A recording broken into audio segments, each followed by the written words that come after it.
नमस्कार दोस्तों। रश्मिरथी के द्वितीय सर्ग में थोड़े विलंब के लिए मैं क्षमा प्रार्थी हूँ, और विलंब भी इसलिए क्योंकि ये सर्ग थोड़ा लंबा है। कर्ण का अपने गुरुकुल परशुराम आश्रम में जाना, वहाँ का वर्णन, उनकी शिक्षा, उनकी दीक्षा, उनका गुरु के प्रति समर्पण, गुरु का उन पे प्रेम, और फिर परशुराम जी का क्रुद्ध होना, और फिर उनको शापित करके वहाँ से त्यागना।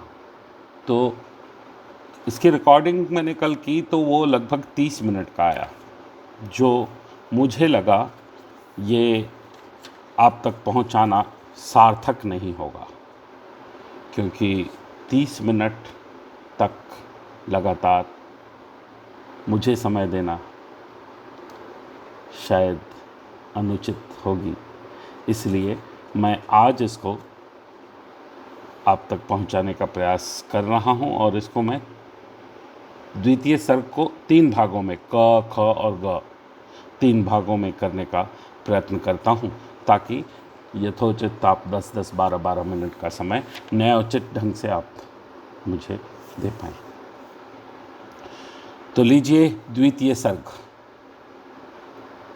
रश्मिरथी, भाग क। शीतल विरल एक कानन शोभित अधिक के ऊपर, कहीं उत्स प्रसवण चमकते झरते, कहीं शुभ्र निर्झर। जहाँ भूमि समतल सुंदर है, नहीं दिखते हैं पाहन। हरियाली के बीच खड़ा है विस्तृत एक उचट पावन। आस पास कुछ कटे हुए पीले धनखेत सुहाते हैं। शशक मूस गिलहरी कबूतर घूम घूम कण खाते हैं। कुछ तंद्रिल अलसित बैठे हैं, कुछ करते शिशु का लेहन, कुछ खाते शाकल्य, दिखते बड़े तुष्ट सारे गोधन। हवन अग्नि बुझ चुकी, गंध से वायु अभी परमाती है। भीनी भीनी महक प्राण में मादकता पहुंचाती है। धूप धूप चर्चित लगते हैं तरु के श्याम छदन, कैसे झपक रहे हों शिशु के अलसित कमजोर लोचन जैसे। बैठे हुए सुखद आतप में मृग रोमंथन करते हैं। वन के जीव विवर के बाहर हो विश्वब्द विचरते हैं। सूख रहे चिवर रसाल की नन्ही झुकी टहनियाँ पर, नीचे बिखरे हुए पड़े हैं इंगुद से चिकने पत्थर। अजन दर्भ पलाश कमंडल एक और तप के साधन, और एक और टंगे धनुष। तृणीर तीर बरछे भीषण। चमक रहा तृणकुटी द्वार पर एक परशु आभाशाली, लौह दंड पर जड़ित पड़ा हो मानो अर्थ अंशुमाली। श्रद्धा बढ़ती अजिन दर्भ पर, परशु देख मन डरता है। युद्ध शिविर या तपोभूमि यह समझ नहीं कुछ पड़ता है। हवन कुंड जिसका यह, उससे उसके ही क्या ये धनुष कुठार। हवन कुंड जिसके यह, उसके ही क्या ये धनुष कुठार। जिस मुनि की ये श्रुआ, उसी की कैसे हो सकती तलवार। आई है वीरता तपोवन में, क्या पुण्य कमाने को, या संन्यास साधना में है दैहिक शक्ति जगाने को। मन ने तन का सिद्ध यंत्र अथवा शस्त्रों में पाया है, या कि वीर कोई योगी से युक्ति सीखने आया है। परशु और तप ये दोनों वीरों के ही होते श्रृंगार। क्लीव ना तो तप ही करता है, ना तो उठा सकता तलवार। तप से मनुज दिव्य बनता है, षड विकार से लड़ता है तन की समर भूमि में, लेकिन काम खड़ग ही करता है। किंतु कौन नर तपोनिष्ठ है यहाँ, धनुष धरने वाला, एक साथ यज्ञाग्नि और 80 की पुंज करने वाला। कहता है इतिहास, जगत में हुआ एक ही नर ऐसा, रण में कुटिल काल समक्रोधी, तप में महासूर्य जैसा। मुख में वेद, पीठ पर तर्कस, कर में कठिन कुठार विपल, शाप और शर दोनों ही थे जिस महान ऋषि के संबल। यह कुटिर है उसी महामुनि परशुराम बलशाली का, भृगु के परम पुनीत वंशधर बती वीर पाली का। हा हा, वही कर्ण की जांघों पर अपना मस्तक धर कर सोए हैं, तरवर के नीचे आश्रम में किंचित हटकर। पत्तों से छन छन कर मीठी धूप माघ की आती है, पड़ती मुनि की थकी देह पर और थकान मिटाती है।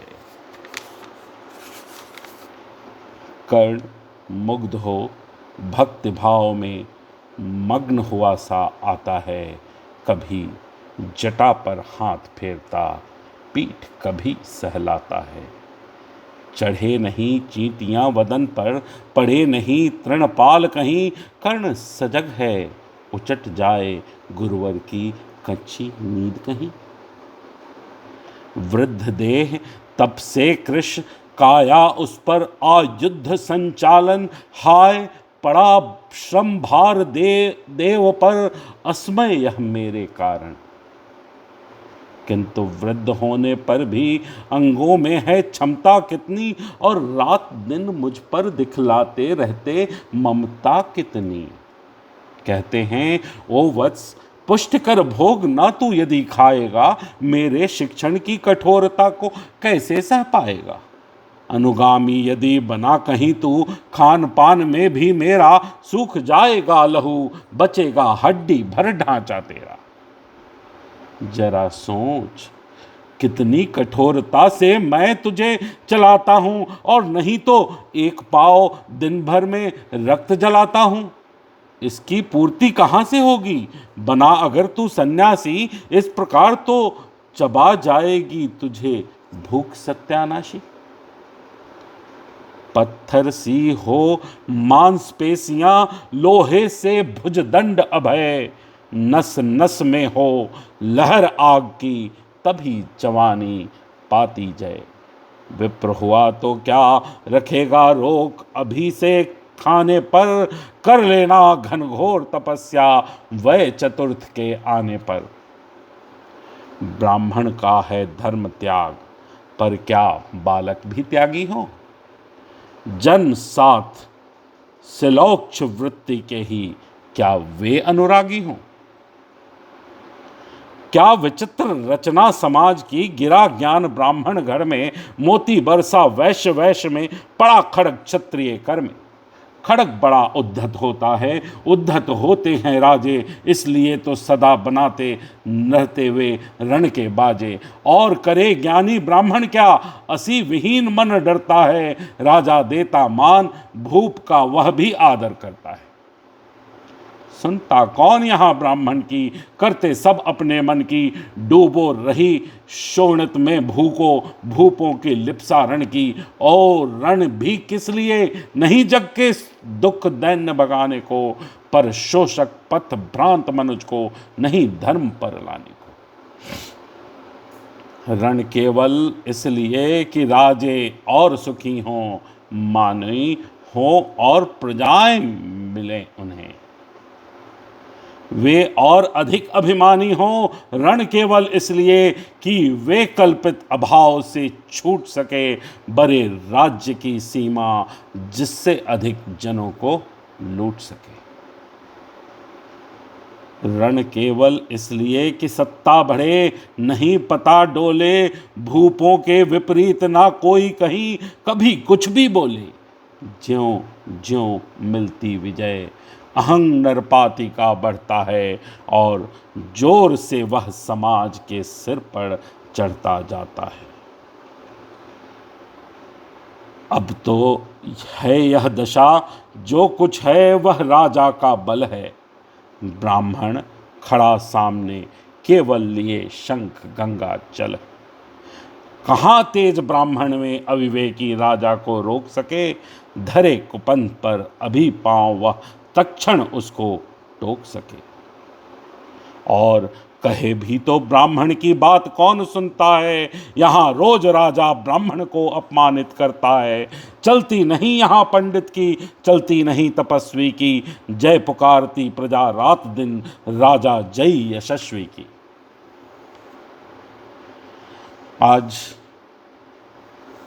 द्वितीय सर्ग के क भाग को यहीं विराम देते हैं और अगले एपिसोड में द्वितीय सर्ग के ख भाग को हम आप तक पहुंचाएंगे और ऐसे छोटे छोटे टुकड़ों में दिनकर जी के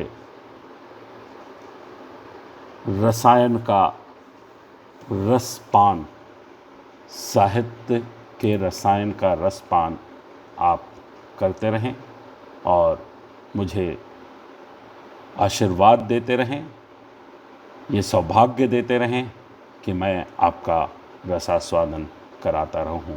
आपका बहुत बहुत आभार, धन्यवाद।